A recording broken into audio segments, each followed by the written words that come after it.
On a glorious September day in 2012, just before Hurricane Sandy would ravage the coast, the Jersey Shore surf community gathered for the 20th anniversary of the Manasquan Classic Longboard Contest. The love of the longboard.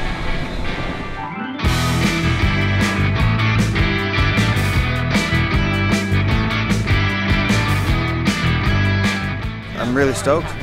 It's awesome. I can't believe so many people came out, and glad to be here. Initially, it was just about bragging rights. We had no trophy in mind. We had no T-shirts in mind. It was just about, let's have a contest with all of us guys. We chip in a couple bucks, come to the end and see who's the champ.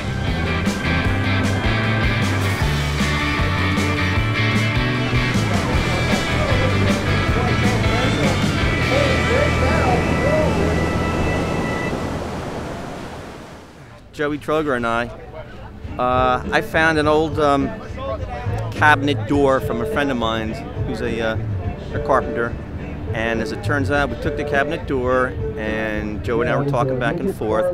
We got these little tags, and I found an old antique metal surfing kind of a trophy that was in the bottom of somebody's box at a trophy shop. So I got a couple. I bought the last of them that they had. And the first contest we had cooking off, Joe and I were back at the bait shop putting it together as the contest was going on, and that was how it all kind of started. This is one of the original plaques that was put together for the original start of the longboard contest. It was assembled on a rainy day in Carl Danish's bait house. It was something he gave me at the last minute and said, you need to put all these plates on here, mount the trophy, and bring it down to the beach. So that's what I did. Took a little while to put everything together. The very first event, if I'm not mistaken, there were about 8 of us up here in the gazebo on an overcast, rainy, cold day. I think the first prize was, I think, a T-shirt. Second prize was, I think, a bar of wax, and the third prize was half a bar of wax. The 2 rules, as I always tell people, are there's no rules and no complaints, and we're just basically here to have fun. So we started surfing on longboards, and Carl had an idea 20 years ago to have a longboard contest, just longboards, nothing new, nothing fancy, glittery, just classic longboards. And he started it. It started out small. Carl ran it. We dragged lifeguard stands around, got some cooperation excellent cooperation from the town and friends, and it just continued over the years. Well, the Classic Longboard Contest has been going on for about 20 years, and it started with Carl. Where's Carl? And I can remember 20 years ago when my husband first went in it, he says, this is great, we have to keep this going. Even if he doesn't want to do it next year, let's keep this going because it's a great local event. And so we just kind of took it over, and we've been doing it ever since. Just a good thing. Then over the years, Surfrider Foundation gained strength as a political force as far as protecting the oceans and whatnot. And Surfrider didn't take it over, it just kind of pretty much evolved into the contest, and supported by local surfers and the community and the people of the earth. So it's a very good thing. My first classic longboard contest, I don't remember the exact year. It's got to be in the mid to late 90s. I lived in Point Pleasant, and I had heard about this. I sort of supported Surfrider. I probably had been a member and supported in theory, so I just came to the contest. I really don't know what year that was.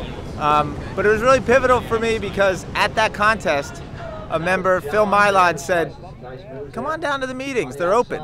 There was no, nothing to it. He's like, just come on down. So that actually made me show up at a Surfrider meeting, and the rest is history. I just started doing stuff. And it's been a long time. The one thing about being a surfer back in the 60s, we didn't fit in with the greasers, we didn't fit in with the jocks, we didn't fit in with the school collegians. We were just on our own, and all we did was surf and have our own little fun. A whole different concept from back then. I mean, it's all commercial now. The kids all wear the t-shirts and stuff and everything. It's really, which is fun. Any industry does that. But back then, it was totally different. I wouldn't say we were underground, but we weren't in the spotlight, and that was neat. I came to be involved with the Classic Longboard Contest at the very inception of the contest back in '93 or something like that, with Carl Danish and the locals guys, Paul Baymore and Tom O'Neill and Greg Pollock, all put together their efforts to put on the first annual Classic Longboard Contest, where you had to use an old log. That's where it started.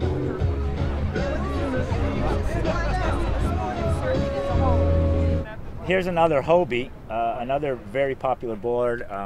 The guy was Hobie Alter. He kind of invented the catamaran, so he made his money on that, but he made a lot of surfboards. He started shaping balsa boards for his friends, like a lot of guys did in California. They would make a board, they were good craftsmen, they'd bring it to the beach and somebody would offer him money and you go, I gotta take the money, and you go home and make another one, and he started a business doing that. And then he became very successful even to this day.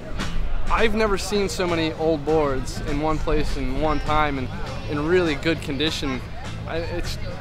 It's awesome seeing boards actually ridden and not wall hangers, and this is cool, really cool. They were a custom high-quality board. They commanded a premium price.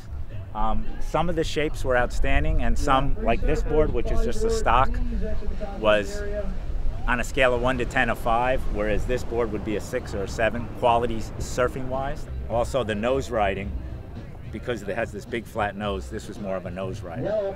Now, all these old boards were nose riders, but some were better than others. And but they were good. A lot of people rode them. They were brought to the East Coast in droves, and I had a couple of them over the years when they started coming down, and they're still around today. They're still making good boards. Now this is all our roots. This is where we everybody here pretty much started. Not a lot of people started on wooden boards. I had an old board that my dad picked up, and he rented one of his shops out to a piano restorer, and actually the piano guy carved this fin for me. So that was one of my first boards, was a plywood board. But my parents realized all the fun I had surfing at the Cove, they got me a real board. But this is where I was all kids. This is where we all started from.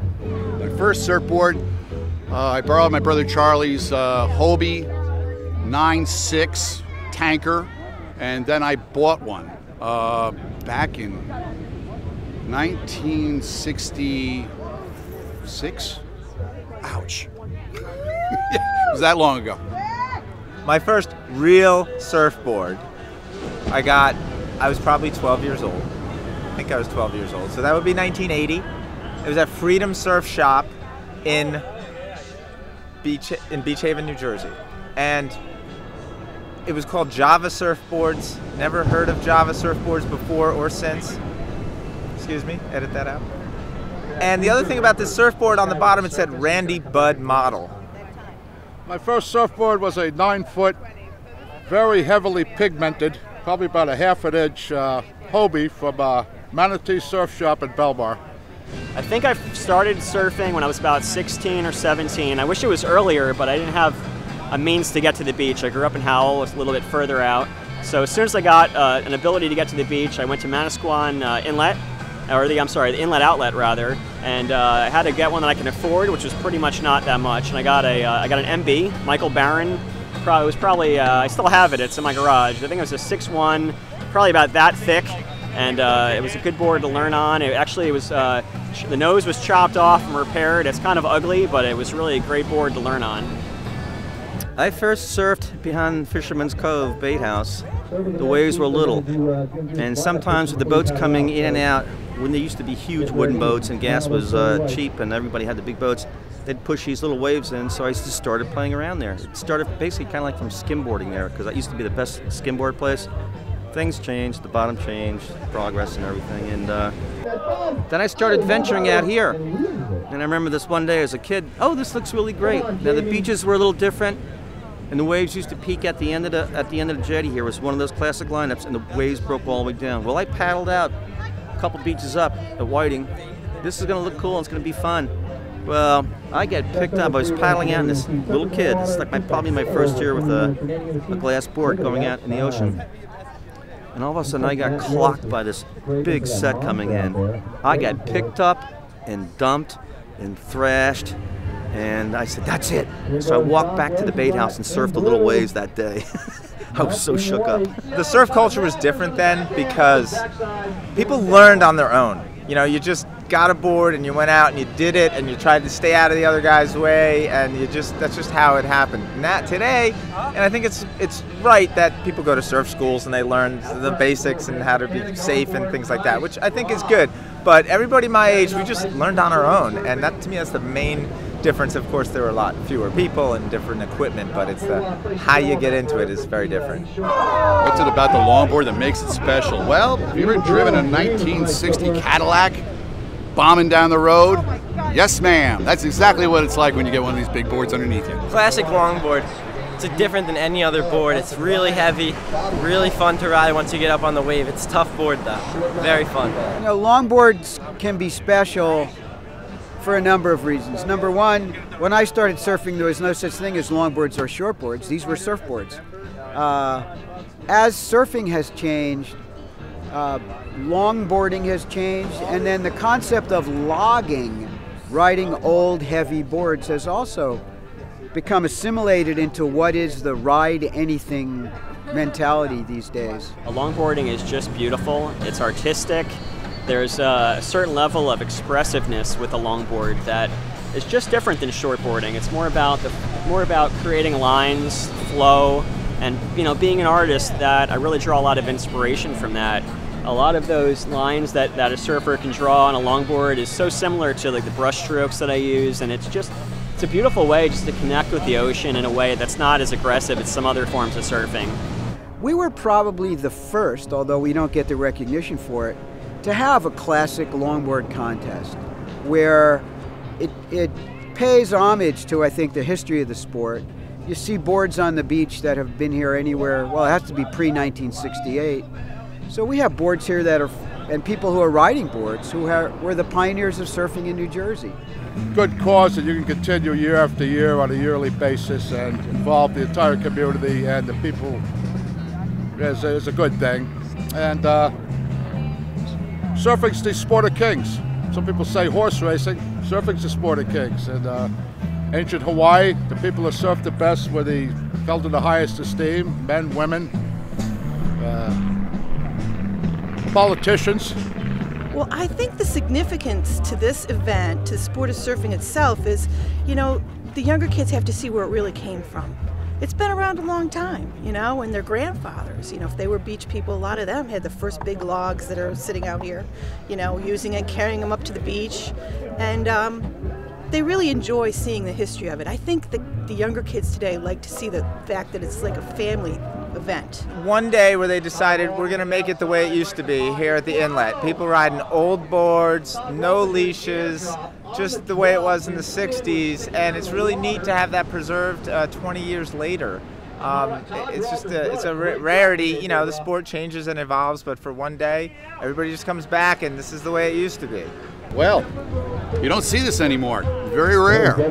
It's like, going to an antique car show in some respects. Not that I like to say I'm an antique, but at the same token, you do recognize and remember where the sport started and how hard it was to ride these boards. It really evens out the playing field. And by the same token, these boards are actually shaped classics. You don't see these anymore. They're hand-shaped, hand-polished, fiberglass, all made in the USA or Australia. I think this contest is really great because, first of all, it's a great family event. I think it has the demographic that this draws in is really special, all different age groups, and it also has a real historic tie with having the classic single fin surfboards. I think that's just beautiful. It kind of gives the youngsters here some history lessons on how surfing used to be and where it all originated from, and it has a little bit more of a soulful element than some of the other contests, and just the family atmosphere is just really beautiful. I love it.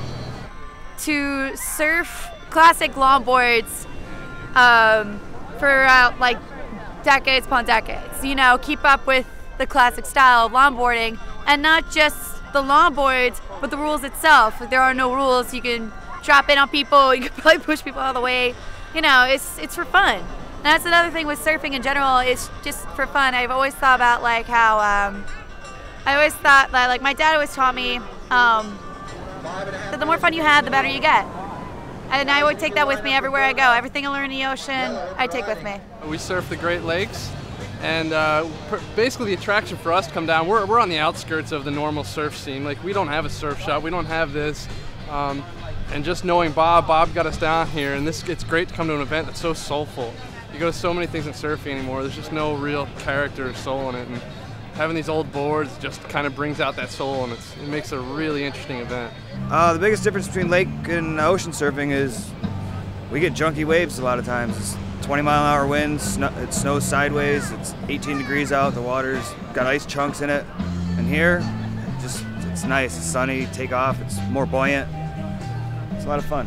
I love my longboard because, you know, it's way different than a shortboard. You can catch way more waves with it and do different things. It's just really fun to ride on. But I love longboarding. Classic longboarding's really tough. Heavy boards, single fins, no leash shoes. You gotta learn it the hard way, the way that they learned it. It's fun to ride, and I don't have to paddle as much. No other feeling like it. When you get on a big wave with one of these boards underneath you, you really feel the power, and it just moves. And it's fun. I mean, hey, the whole day is all about having fun. I mean, we were saying this is the 20th anniversary of having fun. Longboard contest has evolved over the years, just in the way it's spread from the one generation to the next.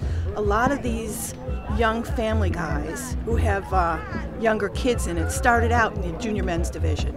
And then they got married, and they were in the men's division. And then they started having kids. Now their kids are, you know, like 10, 11, 12, 13, and they're in the junior men's division. So it's just stayed, you know, as a family event. And it's grown too. I mean, we have people here today that are longboarders on Lake Ontario. So we have some Great Lakes surfers. We have people that come from California every year, or Florida. So it's kind of just grown organically, word of mouth. But, you know, I think it's just because it is such a hometown event, and everybody looks forward to it every year, getting together and bringing all their old boards and showing them. So it's grown in that way. And of course, with the internet, everybody sees it online. You know, that's kind of fun. It has gotten some notoriety, a lot of traction with the Surfrider Foundation behind it. It is pretty much set itself as one of the premier events here on the East Coast, especially at Manasquan Inlet, which, you know, you just don't see a setup like this on the East Coast outside of maybe 2 or 3 other places. It's well organized. There's a lot of factors. A lot of people have volunteered. Whereas we first had our initial contest, there was a couple of us judging, maybe 3 judges, because we had one heat going on. There's more competitors. A lot of older boards people have brought out of their basements and garages or got from their dads for the garage sales. And it's kind of neat to see quite a variety of different boards. These are heavy, there's a different style involved. And I guess this is the first year we actually have a professional judge or somebody like that this year. Whereas a lot of times the judges came from grassroots people who surfed here since the 60s and actually surfed longboards back then. Trophies, prizes, it's become more of a family affair. There's a lot more events added. The tandem event was added, the clown event, little kids, girls, boys. It comes all the way up to old farts like me.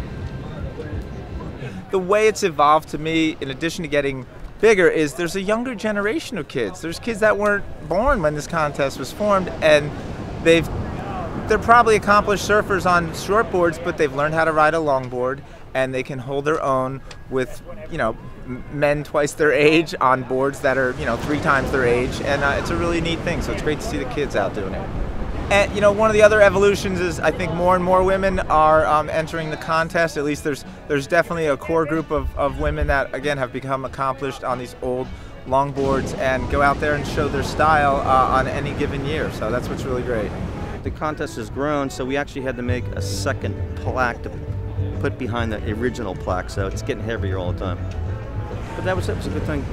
The thing with the plaque is, it started out, when you won the contest, your name got engraved and put on the plaque. You kept it for the year. You brought it back for the next contest, turned it in, and the next person got their name on it, and they got to take it home for a year. It got to the point where we ran out of space, and everything got mounted on larger backer boards, and more plates were added, more plates were added. Right now we're missing plates on this board we haven't mounted yet. There is another one just like this. It's men's. As you can see, the trophy's been beat up. Her arms are missing, but it's been around for 20 years. I surfed at Normandy Beach. Needed 2 people to drag the board down to the beach. And the culture down there was evolving. They were starting to go in towards the shortboard eras now. They were starting to transition. And here I am out in the log, and these guys are starting to ride, you know, shorter and shorter boards, which I transitioned very quickly to that. But when you're learning, a log is a log. There's only one gear. First surfed right here at the inlet. It's my favorite beach. I grew up here, surfed here every day. I still surf here every day, and you know, there's a lot of local people here, but a lot of people come down for summer, and it's a crowded place, but it's definitely the best wave in New Jersey, I think. And I remember being here, as far as the culture goes, I remember back, we used to hang out by the dunes, and there was, you know, being a 16 and 17-year-old kid, there was these super hot chicks with sundresses on, and that was pretty much the culture, you know, just laid-back lifestyle, California wannabes, and some of the agro skate culture was kind of all mixed in it, and it was just a really great way to spend after school and summers, and it was really enjoyable. Surfing is, and it kind of hit me especially this year. I've been surfing my whole life. Surfing's not just a hobby, it's a lifestyle. And I think anybody who really doesn't know a lot about surfing should have a little bit of education, especially with the ocean. I notice a lot of people out there who go into the ocean and don't exactly know what to do in case they're in trouble or getting caught in a riptide. Surfers understand what to do, lifeguards, swimmers, but I feel like it should be education spread for everybody, you know, about ocean etiquette, surfing etiquette can come along with that. You learn about respect for each other, and you take that everywhere with you. Like I said, I think that's really important, and if a lot of people know that, like especially the people in our community, you know, I think that can make a huge difference in people's lives. Great days, we've had rainy days, we've had no waves, we've had big waves, we've had, you know, just the gamut, and people have always come out, and I can't thank people enough for coming, even in bad weather, and staying all day, and, you know, it's thank you to the people who come, because that's what makes this such a great event. I'm just really happy to be here. I'm getting to see some great friends like you guys, and to be at my home break is beautiful, and great weather, great music. I'm just really super appreciative of the friends and the culture that I have surrounding me. I feel very fortunate for that. I just love a beautiful day at the beach. Here we are, what is it, August 47th for the locals. It's such a great day to be here, and we actually have waves and camaraderie that you just don't see in very many other sports. These guys come down here year after year, and everybody gets together, and it's just ohana. You know, everybody's family, and it's a real tribe. A nice effect, and I value this day. Oh, no rules, no leashes, no complaints. Those are the 3 rules of the contest. Happy 20th anniversary, Manasquan Classic. A lot of fun.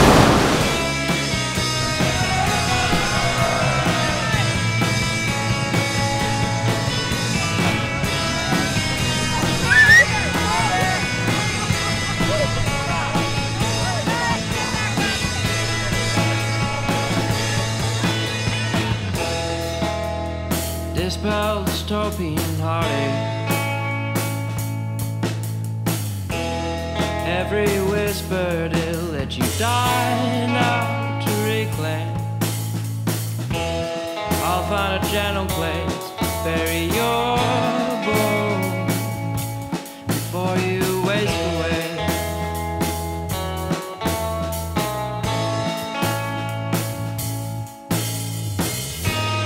Loosen earth and hopes you push through.